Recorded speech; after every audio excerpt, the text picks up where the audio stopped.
This is Personal Vendetta, a 1v1 card dueler in a bit of a kitchen table style that has a lot of body horror that is also all about you. Everyone, that is each player, is a clone fighting for revenge against their duplicates, so you're fighting against your different personas. In fact, this game is really thematic in calling your hand thoughts or your deck ahead, and it makes sense. You navigate this bodily world as you try to be the last clone surviving. Personal Vendetta is 2 to 4 players with an emphasis on 2 players and about 30 to 45 minutes for 2 players. We played it mostly 2 players at 4 plays and then 3 players 3 times, trying every single set in this game. Today we're reviewing a prototype of the game, hence the print to play look, which is 95% done of the real thing. So what you see is mostly what you get, and don't worry about the slightly lowered image quality, and your copy will probably not come with sleeves. Normal copy looks like this. Oh, also, this is a sponsored review via the designer of Personal Vendetta, which, by the way, created everything about this game, from the art to the rulebook to, obviously, this game design. As always, though, this being sent to us did not affect scoring, but if that bothers you, feel free to click off. But now let's get to how to play. Oh, quick disclaimer on this how to play. Personal Vendetta uses a lot of jargon to refer to parts of the game. For example, calling your hand of cards your thoughts. We will call it the correct jargon for the rest of the review, but for the sake of this how to play, we're gonna keep things traditional card game centered, so your hand of cards is just gonna be your hand of cards. Okay, let's keep going. You got 20 health and 20 mind points. Last clone surviving, that is, has both of these above 0, wins. For this how to play, we'll mostly focus on the 1v1 though, with no asymmetric characters. To kill your opponent, you're typically playing cards from your hand and using their effects to do more damage before your opponents kill you. On your turn, you have 2 actions. You can either A, take a card from the middle and add it to your hand. B, play a card from your hand by paying the cost in the top left corner. Attacks just happen and go to your personal discard. States are just placed down in front of you and can give effects later. Last action C, use a card ability in front of you, paying any cost it might have. There's also a reaction mechanic where anytime someone takes an action, both players are allowed to react to it by paying for reaction cards from hand, starting with the non-turn player. Once all players pass on wanting to play these, the stack resolves backwards. That is, the reactions happen first and then the original effect played. That's it. Once you finish your turn, just make sure you discard down to 4 cards and resolve any end of turn effects you might have. Whoever's the first to drop the 0 out of any wheel immediately loses the game. Pros! Let's start with component pros, and oh my goodness, is the rulebook in this game good? No, not this one actually. I mean, the one online. That one is so good, it deserves its own dedicated section. Okay, so it's basically an updated version of the physical one, which is already quite good, but now it's completely interactive with the same amount of awesome images and diagrams. There's a great table of contents on the left to jump to any section. Once you get more familiar with the game, you can start reading the black boxes, which are clearly organized to read after you read through the rules once. Why don't more rulebooks do this? Like, even the physical version has this distinction. Oh, and then the website works great on mobile. No kidding, I want every single game now to have this much detail and polish to their rulebooks. That would be the dream. Like, can you imagine every single game having a rulebook that's meant to be scanned at first and slowly reveals information as you understand the game? That would be the dream. So the game is easy to learn. It's also really easy to set up. You just combine 2 decks together you want, which are 2 sets, then deal out 4 cards, get your health dials, and then each player usually draws a card for the opening hand, and then you're ready to play. And then this is a card game, and every single card just grips you with a super distinct and consistent style. All from the same artist, baby. Like, I kid you not, it's such a visually gripping style that looking at IRL stuff afterwards is quite jarring. There's a distinction between the upside and downside to each card, with clear iconography that often points to whatever it's affecting. Oh, and every single card has different art, which is amazing. So there's 16 different cards per each of the 6 sets, so around 100 unique pieces of art here. Like, this one really stood out to me. Tainted Memories. Some guy injecting himself with an illicit memory of these 2 girls in the background. I'm pretty sure you can figure out what that means. Actually, that gets me right to the flavor text, where things are really well written. Like self-loathing. No amount of makeup will quiet the voices in her head. Oh man. Or I really like the character ones. Corpus Collector. The body both serves the mind and enslaves the mind. Or Flesh Sculptor. There can never be enough time to satisfy the curse of ideas. Holy cow, is this writer inside my head because I have way too many video ideas and not enough time to make them. Then for the code monkeys out there, LS-AL. You list everything in a folder and then the flavor text is what you would get if you type that. Or it's Mirror, RM-RF, where you get nothing because you get nothing if you deleted everything. Oh, sorry, where was I? Right, okay, the next pro, which is the theme meeting gameplay. Okay, so this is something we normally don't bring up until later in the pros, but it's so central to what this game is, we gotta bring it up now. Like, let's talk about how the game names things. Let's go over that. The shared deck for the same clones is the head, which is made up of cards which are called ideas that come out of headspace. Then those ideas become thoughts when they go into your hand. Then you play ideas from your thoughts and they become memories in your discard. Then you spend memories to go to the back of your head that is the bottom of the deck. Oh, and then you have a thought limit of 4 cards. It's like the thought police or something. Or you're repressing thoughts to move them from your headspace to the bottom of your head. This naming system is creative and just works in this card game and that are traditionally just like, oh, guys fighting each other, right? Even for us who played a lot of card games, naming the stuff on the board and in the hand just felt really natural because it's just so intuitive. Yeah, these are your thoughts, ideas from your thoughts. Then compare that to how many card games that have a resource system that you just end up calling the resources mana anyways. Gameplay pros time. There's a lot here. Let's start with the first one, deck manipulation. Because this game does one shared deck for everyone quite well. So let's go. So there's one copy of every card with the 32 card deck of two 16 card halves. 32 cards really isn't much when you factor in that 4 will go for initial headspace, and then when there's 1 card left in headspace, it immediately clears and refreshes the 4. So you'd be going through this deck fast. Wait, so then what happens when it decks out, right? Well, the thing is, it doesn't deck out in this game. Plenty of abilities require you to spend stuff from your memories, which is your discard, and put them on the back of the head, which is the bottom of the deck. So now you're creating the deck in the later stages of the game based off of what cards you played to discard and then how you put them from your discard to the bottom of the deck and maybe what order you decide to put them in. In fact, once you know the cards and the sets you're playing, it's really easy to predict what cards are left in about mid-game. It really helps you plan what cards you should take and what you should put back. This goes into the RNG mitigation for the one deck genre. It's because you only start with 1 to 2 cards in hand at the beginning of the game, and then to get cards, you gotta really take from the middle. There's no normal card draw, so you have a decision of what to take, and you can see what other people take, and you don't have to take if you don't want to. Okay, there's plenty of games where you're taking cards from a shared pool in the middle. Lots of deck builders do this, like Star Wars. The deck building game comes to mind. So then why does the central area in Personal Vendetta work well to get cards directly to your hand? And so the next gameplay pro is how the headspace, that is this buying area, gets refreshed. It logics out really well in the fact that when there's 1 card left, it immediately refreshes. First, it clearing at 1 card left is another way to deny your opponent as cards disappear. Then refreshing to 4 keeps the pace of cards coming out from the deck at a perpetual high. Then when it's your turn, if it's at 3 and you take 1, then if you take another, meaning your whole turn, it completely refreshes, giving your opponent a fresh pick of 4. Which you generally don't want. So there's discouragement of constantly taking cards to hoard up huge hands. You want to be playing cards regularly too. But then if there's 2 cards in the middle left and you take 1 you really like, then it immediately refreshes. So then you have 2 more actions. Do you take again off of the 4 or do you let your opponent have to pick a 4? That's a tricky question. This picking nuance happens from the get-go because the game starts, I have 1 card in hand, I decide to take 1, then say I play a card, I pass to you, you have your turn, you take 1, then maybe you play a card. So now it's the beginning of my turn, I'm at a crossroads of, oh, I can take 1, and then I deny you that 1, and then it refreshes 4. Do I take one of these to deny you, or use the card I just played? Then plenty of card abilities, of course depending on the set you play, have ways to manipulate the headspace, like adding more cards to slow down the refresh, or stacking cards on the top of the head so when they come out you know exactly what they are. More in-depth cards are punishing your opponent for refreshing headspace, like 1 damage per clear, which you can see puts pressure. Oh, I need to grab a card but taking it gives me a damage. Is that worth it? The next gameplay pro is the response system, where when you do something, let's say like you play a card, then I can respond to it. And this system is done really well. Thing is, you can respond to anything on your opponent's turn. So not just them playing a card, but it can be them taking a card from the middle or using one of their abilities in front of them. This opens up turns for constant engagement. As long as I have a reaction card in my hand, whenever it's your turn, I can probably do something. Reaction cards are usually paid for too by health, which is, you always have it, right?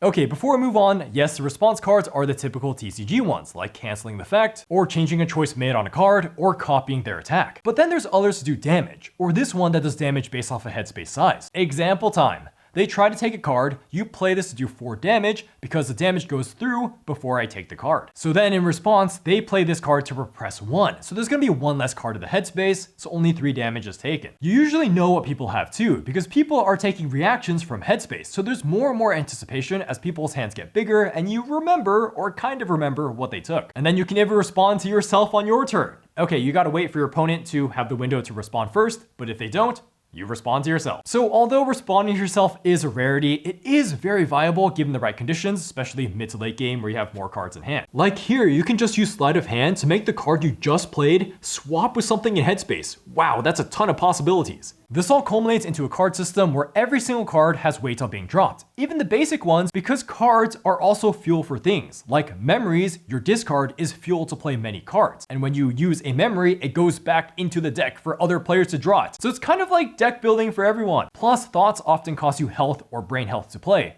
so you just can't comfortably play cards. You need to keep track of both players' health accordingly. This rewards a lot of concentration and memorizing exactly when cards are coming up, as you get to choose the order in which cards go from your memories, or sometimes both player memories if you play certain cards. Then state cards add some progression for players to worry about when dropped, because they're essentially passives on the game state. They're gonna help you out in some way, while often hurting you in another way. So you can't always just play them, and sometimes you want to consciously discard them after a while. Discarding states isn't a common thing, but how about this card that costs a state to play, so this is your out? Also note that some cards to play on your turn don't have time costs, like this character to get you another action. So you can actually get a pretty real combo going on. How about starting a turn to use this state, then playing an attack, which triggers my state here, and then I react to myself. This is all just one tick for mega benefits. As long as you set up the cost of health, hand, and memory correctly, you can keep playing. Now we're gonna see some crazy cards as we get into the sets. And normally in a card game, you'd be like,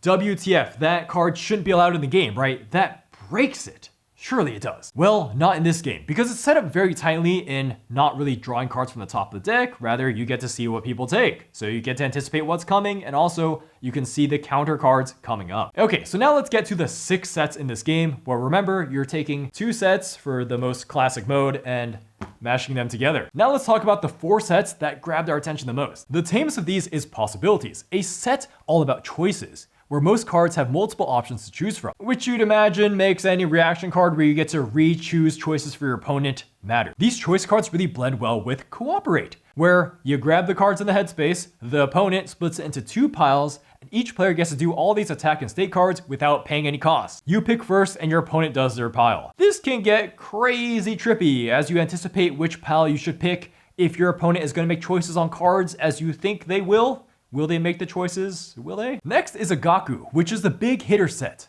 It's all about going big and getting hit big. To fuel this, there's cards to draw a lot, then extending your hand limit, and get a lot of cards in general because some attacks require 4 memory and do 7 damage, which is totally game altering. And then the attacker loses all their brain except for 5, or gain 2 actions, which is like another turn, except you skip your next turn. Okay, this one is ridiculous. Set your health and brain health to 5, add all of your discard into your hand. Even more ridiculous. You're untargetable from the moment you play this, but then you lose at the end of your next turn, so you better win fast or have a way to discard this card. This gets us to the crazier sets now. Ego, which is all about headspace manipulation. It has many cards that do damage based off of the amount of cards in headspace, and so there's ways to reduce cards in the headspace, like whenever you take a card, repress another, or pay a memory to add onto the headspace. A mega combo that I was a victim of is pay a lot of memory, then refresh it equal to the amount of memory you spent. Then you play a card that scales off of headspace quantity. This can easily do double-digit damage. I was the victim of it once. The last set is by far one of the wackiest we've seen in a card game in general. Puppeteer, which is all about manipulating clones, which are players. Like to warm up, okay, you can take their turn for them. Or how about a card that literally has you change seats with your opponent? What? Yeah, oh my goodness, you are now them. The most amazing one is to spawn another clone of yourself, where you split yourself in 2, giving this new clone some of your health. This new clone is its own player that is controlled by you, so it has 2 actions and its own hand. Thing is, if either clone dies, you're still good. Both of them have to die for you to lose the game. This game state change of straight up an extra player that is also you is a mind trickery that flips any match on its head. Oh, also, all the sets are fairly easy to navigate because there tends to be a couple of swing cards, then other card effects that mirror each other, like doing the same ability, but maybe for different types of health. And this is a great balance to make each set feel different on its own, while being not too hard to grasp. How about mixing the controlling others puppeteer with the ego for headspace manipulation to use your maximum brain power? Gosh, that one is trippy. Or if you want to just experience each set on a basic level, you can just mix it with the introductory sets. If you're really bold, you can do the designer's choice cocktail of mixing every single card together for a single huge deck. Oh, and then also you can play this game with 3 to 4 players, and then there's also 4 different asymmetrical characters you can use, so that's a lot of replayability added to an already replayable game. Let's talk about these 4 characters now. Each of these invites a different approach to your game, with an upside and downside, where a character downside isn't very common in games. The easiest guy to pick up is the Flesh Sculptor, who discards 4 cards from memory to gain 1 action, which seems incredible until you realize that you will need memories to pay for some cards in the game. So don't just mindlessly gain this action, right? He's just intuitive to play, and that you want to take cards as much as possible to avoid getting hit by his downside, and having more cards means that you probably have more cards in your discard so you can use your ability. Corpus Collector promotes stacking states, so you can discard them as a free action to draw 2 cards. He also starts the game with 2 cards instead of 1, which makes his early game a little bit different. Ad Atra Priestess can let you spend an action and a memory to draw a card off the top of the deck, which easily clears your memory one at a time to play around certain states. And drawing off the top of the deck doesn't leave you victim to drawing from headspace. Lastly, Ex Alba Preceptor does headspace manipulation instantly and flipping a card out from the deck, then putting a card back to the deck, so you can dig for cards at the head faster. The final pro is that Personal Vendetta runs true to time of 30 to 45 minutes for the 2-player account. And it can even run shorter if you're using some of the more simpler sets too, like the introductory one. The game cannot drag because lots of cards require a health cost to play them. So you're ticking down all the time, you just want to make sure your opponent dies first. And then there's almost no way to recover health in this game. In the multiplayer 3 to 4 players, the game isn't that much longer. It's about 1 hour or so, and it's kept shorter because of this paranoia card. This will start appearing in front of you after someone dies. And then the paranoia ticks everyone's physical and mental health down 1 at the start of your next turns. So the game quickly comes to an end after any elimination. Usually the game ends a couple turns after someone's death. Cons. Component cost time, and remember, this is a prototype. The first component con is that for these health trackers, they're a little bit too recessed, so sometimes it's hard to see how much health people have exactly, and you kind of have to sit up higher in your seat to look at it. Then the player aids need to include information about reacting because it's such a key part of the game. We got mixed up at first that reacting was only to playing cards from hand, like in most card games, but no, it's for any action an opponent does here. That gets us to the rules, and yes, the game is easy to learn, but there is some rule interaction questions that come up, which isn't unsurprising for a card game with this many interactions anyways. First is that it doesn't explain choose very well on cards, because lots of abilities are effectively you choosing an opponent, especially if you're playing multiplayer. But then some will say choose a list of things. Is that the same as choosing a person? It just lends to confusion when you see reactions or states that have choose as a prerequisite. From what I believe to be the spirit of the game, choose is when you pick a target off of any effect that doesn't clearly say a target, like active player or each player would not be choosing. Then the more crazy cards like this one that switches seats with your opponent needs to be heavily clarified because it can cause lots of weirdness inherently. Or this one, loyal fan base, that lets you choose new choices for the action currently on the stem. Okay, that makes sense for a card like this with clearly choices on it, but because the word inflict is choosing, does that mean you get to redirect this choosing to another opponent? We don't think so. Then we get to the cards, where the titles are a bit hard to read. I know it's a style the game is going for to have the little blotches here, but shouldn't these be spaced out a little bit more? This causes sometimes to just ignore the title of a card altogether, especially when it's already so small, and just focus on the art and effects. Then, because every single card is black with blue or red accents for being physical or mental, cards in the heads, man, they're colorful, and it's easy to tell what card is right away. Here, even though the art is distinct, from afar, color is what matters. Then reaction and attack symbols look a little bit too similar from afar for having much different usage, and that matters when you want to grab cards from the middle. So more of a colored border would work well here to distinguish cards, or putting color on at least 2 sides of the card. But yeah, it kind of inherently is rough to go through this edgy dark look and also stand out clearly. The last rules con is the term forget, which is really confusingly used in this game, where it's meant to say forgetting something is taking a card from your thoughts and putting it to your memory. Huh?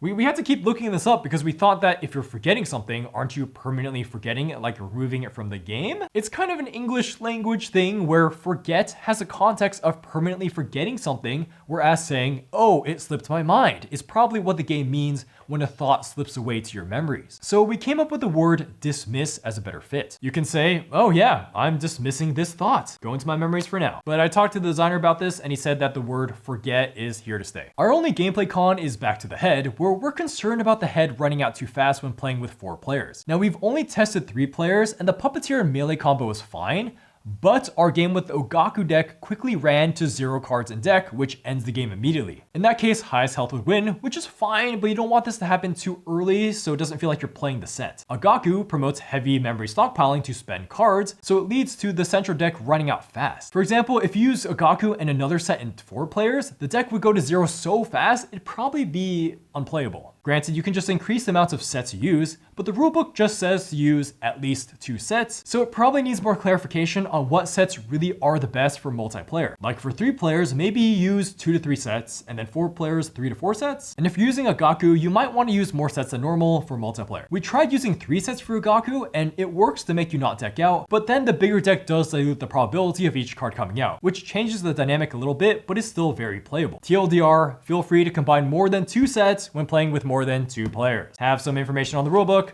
that tells you about this. Scoring! Now it's time for a tentative score on Personal Vendetta, where we try to critically evaluate the aforementioned pros and cons of this prototype with the caveat of whether or not this is even a good idea in the first place. And this is a gory looking stylized card dueler where you're taking cards from the middle, playing attacks on each other to do damage. There's a standard MTG response system, and then you're recycling cards back into the central deck. Sounds great to me. So this is gonna get a 9 out of 10. Excellent. This is an excellent prototype. And it also is shelf size certified for doing something new and memorable to this kitchen dueler card game space. Personal Vendetta is an extremely well designed card dueler that pretty much has an answer to all the traditional kitchen table card game hiccups. There's no deck building or pay to win, you just simply combine 2 sets. Poor RNG doesn't really happen as much here because you don't really top deck much and you can see what your opponent takes. Okay, so the game is really complex, right? No, not really. The rules overhead is quite minimal, and if you play the simple sets, 2 players should definitely not take more than 30 minutes for your tutorial game. And then there's tons of replayability in a single set, so you don't have to worry about getting bored of one core set quickly. Oh, and this game has a super strong creative theme that makes sense. There's so many permutations of how you should use reaction cards, or how to cycle cards back for your memories, or maybe keeping cards in your memory, or just keep the cards in your memories to deny your opponent, or to not use states that might hurt you too hard, or how to strategize around your persona's abilities. Because every card does something different and the sets all combine in their weird ways, you have to be on your feet with different headspace flips and reaction possibility. Like you can't just settle with a strong boss card at MTG or Yu-Gi-Oh! And just have it survive and do so much damage to win. Or it's not like Star Wars Unlimited where you're consistently planning around leader drops on a certain turn of the game. Personal Vendetta is going to be slightly unintuitive to the CCG vets at first in that you're just grabbing attacks at first and you're just kind of seeing how the system works. Normally in CCGs, you're not making the central deck together, eh? You're not just playing to your color's theme or your persona's abilities or maybe the engine you've got set up because how cards are swinging in this game, but you can still play around them. The headspace flips really keep mattering. Personal Vendetta is easy to learn, tricky to play, and hard to master, as that would probably require memorizing how these different sets keep combining and getting your memorization up to a really good level to see how the cards come up through the deck. It really got me questioning how hype a tournament for Personal Vendetta would be, since the skill ceiling seems quite high, with people able to completely memorize the cards coming up from the deck, and find new ways to chain together the explosive attacks in the deeper sets. Competitive multiplayer could also be really fascinating, although probably needs closer inspection to see what sets work exactly best for this 3 to 4 player count. Oh, for fun, let's do the designer's silly choice of putting all the sets together for one deck. And this is hilariously like other card games single deck. And remember, Personal Vendetta can have a small deck because it's doing memory recursion into deck so much and you're not drawing every turn. So if you're looking for a very polished 1v1 game that you can also kick around with 3 or 4 players on the off chance, definitely try out Personal Vendetta. It doesn't have the familiarity of tapping units to do damage and requires you to keep adapting to the headspace to win. If you're playing with sensitive groups on the body horror, or you really just want the feeling of dropping game-ending monsters to spam abilities or keep attacking with a strong unit, perhaps stay away from this game. And can we give a shout out to this all being done by one guy? Like, this doesn't affect scoring, but it's really impressive. One guy made all this, and the website and the rulebook. Oh my goodness. So impressive, man. And if you're tight on money, there's a free print and play demo available on the website right now with the basic decks. So you don't get the super wacky abilities, but you can also look at those card abilities in depth for other sets online to see the craziness. To go back to the beginning of this tentative score, this game is shelf size certified. It's doing something in this crowded 1v1 card dueler kitchen table space. It's kind of like an MTG plus a deck builder at the same time. This thing was in front of my eyes the whole time. Of course, playing cards, putting on the bottom of the deck, cards coming out again and again from a central pile so both players could see what's going on. It just really needed this amazing card design space and balance to make this idea work. I'm going to be remembering Personal Vendetta when I'm evaluating other 1v1 kitchen card game duelers from now on. And this could actually be a 10 out of 10 recommender score with the kinks ironed out. My personal score for Personal Vendetta is going to be a 8 out of 10. I have a great time with it. Honestly, when I was first looking at this game, I was a little bit hesitant because the art is not really to my liking, and I was looking at the central row of cards being taken out, and I'm like, okay, so it's like Dune Imperium a little bit, where you take cards from the market. Isn't that going to lead to some weird RNG? Why can't we just draw cards into our hand from a deck like a normal card game? Yeah, the first game I played, I was really quite indifferent about the act of just grabbing cards from the middle, and it felt random. But then at the end of that game, I started realizing, oh, wait, there's only one copy of each card in the game. Oh, actually, we're supposed to be playing around the going to the bottom of deck thing. Oh my god, wait, some of these states change the game a lot. Oh, not all the actions in this game actually cost ticks, so you can have long turns if you set up for it. Fast forward to after all my 1v1s, and I'm just brimming with delight over the smart card play and tense conflict this game constantly has. And at 1v1, it's rather short and easy to set up. I feel like there's zero downtime because I can react on my opponent's turn to any action, not to just them playing cards, and then taking cards from headspace is always interesting. Each deck or set is inviting all these cool new ways to use the classic spell and reaction matchup, then manipulating the memories and headspace accordingly. Then for replayability, the asymmetry is just enough nuance for me to be okay playing the same exact set with a different character. I mean, especially with the swingy sets like Agaku, Ego, and Puppeteer, I feel like I haven't really scratched the surface of what's possible in this game, especially to make winning plays. I have yet to duplicate myself or do a really great Smart Streets headspace spam play. Is the designer in my head on me wanting some of these wacky cards in a game, but don't want it to feel too wacky because of being evened out by the systems being finely tuned? Like duplicating yourself, taking all your cards from your discard into your hand, or taking someone else's turn, or looking at their hand and getting the best card and I steal it now. These are all the moments I remember about card games, even if I lose. I kid you not, I think I've lost the majority of the games of Personal Vendetta, but I don't care that all I'm losing. I just enjoy the system so much. What do I not like? Well, really not that much. Like the art, while really not my thing, works super well here thematically and sucks me in immediately. Then the 3P, which we tried 3 times, was still really fun, although not as intense as the 1v1. Also adding in 3 sets in 3P kind of just breaks my brain and gets me quite confused on what cards to keep track of. But hey, I'm always immersed come mid-game even if I'm not winning. My biggest hiccup is actually just visually with card text, where I can't easily tell what they are when they come out from headspace, but I'm blaming our huge table almost as much as the small card text for that. And then I can see it long term not being a big deal at all as I'm already memorizing what the cards are. I kept thinking after the 2-player matches, especially with the more intense sets, that yeah, this is a 9 out of 10 for me. But then I played 3 players and I was convinced that yeah, this is just an 8 out of 10, but a very high 8 out of 10. This is probably one of my top 20 games of all time right now. Yeah.